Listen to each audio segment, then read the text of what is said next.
Se você viajou pelo Brasil entre os anos 50 e o início dos anos 2000, as chances são enormes de que você tenha visto ou embarcado em um deles. Imponentes com sua pintura branca e as faixas verdes e laranjas que se tornaram uma assinatura visual nas estradas, os ônibus da Aviação São Geraldo eram mais do que um meio de transporte. Era um símbolo de confiança, de pioneirismo e, para muitos, o início da realização de um sonho, conectando o Nordeste ao coração econômico do país. Mas em 2015, uma notícia caiu como uma bomba no setor de transportes e no coração dos busólogos. A marca São Geraldo seria extinta. Seus ônibus seriam um a um pintados com as cores da Gontijo. A pergunta que ficou no ar foi: por quê? Por que a Gontijo, que havia comprado a empresa em 2003, daria fim a uma marca tão forte, tão amada e com uma história tão rica depois de mais de uma década operando com ela?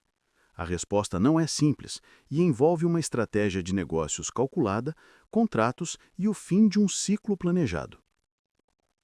Em 1960, a empresa foi comprada por um grupo de empresários, um deles, Benito Porcaro, que com o tempo se tornou o maior proprietário. A São Geraldo tinha uma missão: encurtar as distâncias de um Brasil que crescia de forma acelerada. Ela foi pioneira em rotas longas, como a lendária Salvador-São Paulo, e se tornou famosa pela qualidade de seus serviços e pela inovação de sua frota, sendo uma das primeiras a adotar em massa os monoblocos da Mercedes-Benz e os chassis Scania. Por décadas, ela e a Itapemirim foram as duas rainhas absolutas das estradas.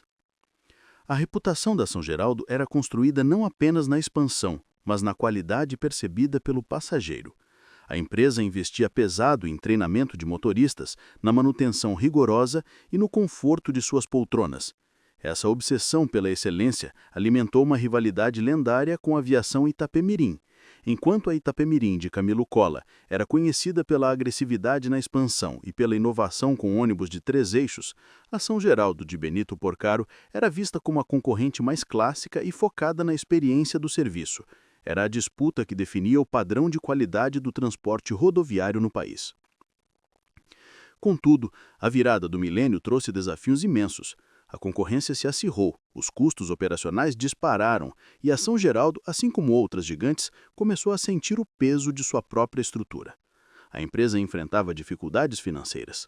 Foi nesse cenário que, no final de 2003, o mercado foi pego de surpresa. A Gontijo, sua rival histórica, anunciava a compra da Aviação São Geraldo. Era o fim da independência de uma gigante. Mas, curiosamente, não foi o fim da marca. A aquisição foi um movimento estratégico monumental por parte da Gontijo. Ao absorver a São Geraldo, a empresa não apenas eliminou uma concorrente direta, mas também consolidou sua posição como a maior força em rotas que partiam de Minas Gerais para o Nordeste e São Paulo.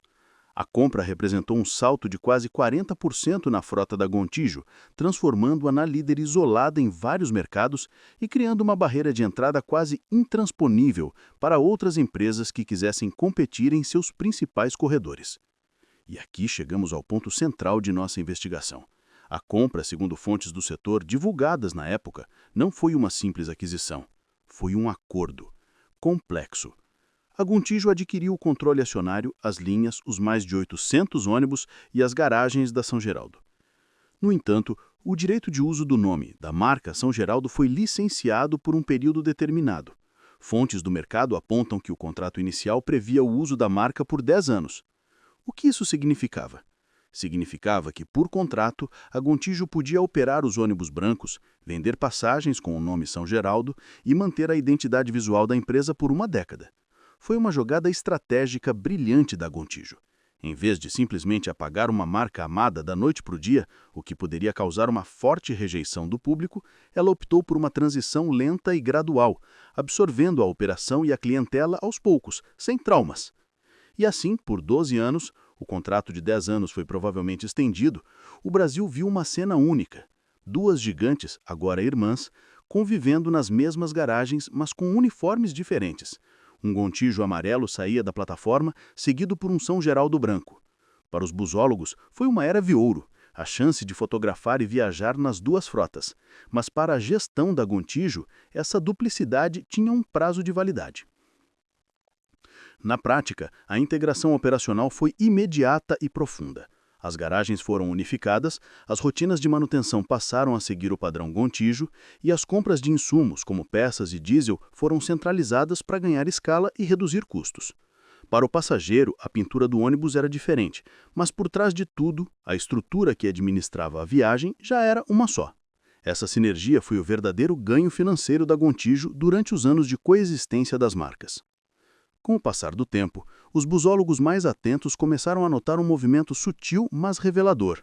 Ônibus mais antigos da frota Gontijo, que já haviam rodado bastante, eram reformados, pintados com as cores da São Geraldo e colocados para operar em suas linhas. Essa prática deixava claro que a São Geraldo já não tinha uma frota própria, mas sim uma identidade visual que era aplicado a veículos do grupo. Era um sinal inequívoco de que a marca se tornara uma segunda bandeira e que sua absorção total era uma questão de tempo. Com o fim do prazo contratual para o uso da marca se aproximando, a Gontijo se viu diante de uma decisão puramente empresarial.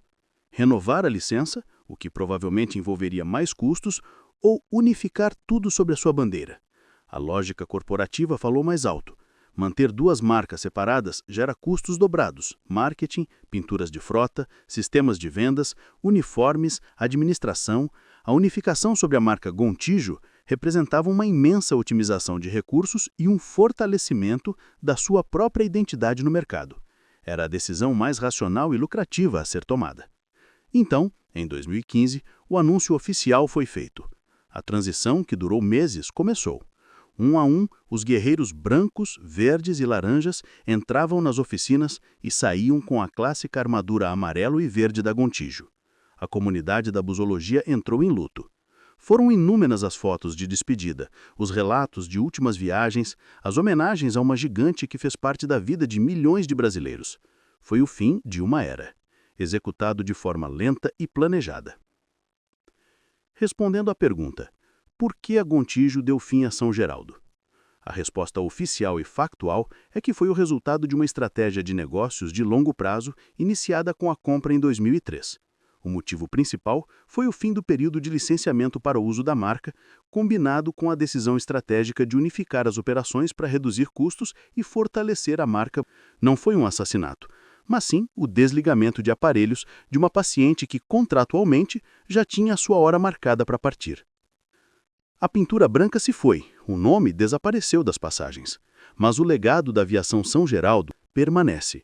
Ele está presente nas rotas que a Gontijo opera hoje, nas garagens que foram da São Geraldo e, principalmente, na memória afetiva de cada passageiro que um dia confiou seus sonhos a uma gigante de branco, verde e laranja. É fundamental destacar que o maior patrimônio absorvido pela Gontijo foi o humano. Milhares de funcionários da São Geraldo, de motoristas a mecânicos e agentes de venda, foram integrados à estrutura da Gontijo. Eles levaram consigo a cultura de serviço, o conhecimento das rotas e a experiência de décadas. Portanto, de certa forma, o DNA da São Geraldo não desapareceu por completo, mas foi assimilado, continuando a rodar pelas estradas do Brasil, mesmo que sob um novo uniforme. E você? Qual foi a sua viagem mais inesquecível a bordo de um São Geraldo? Você ainda guarda alguma lembrança? Deixe a sua homenagem a essa gigante aqui nos comentários. E não se esqueça de se inscrever para mais histórias aqui no canal.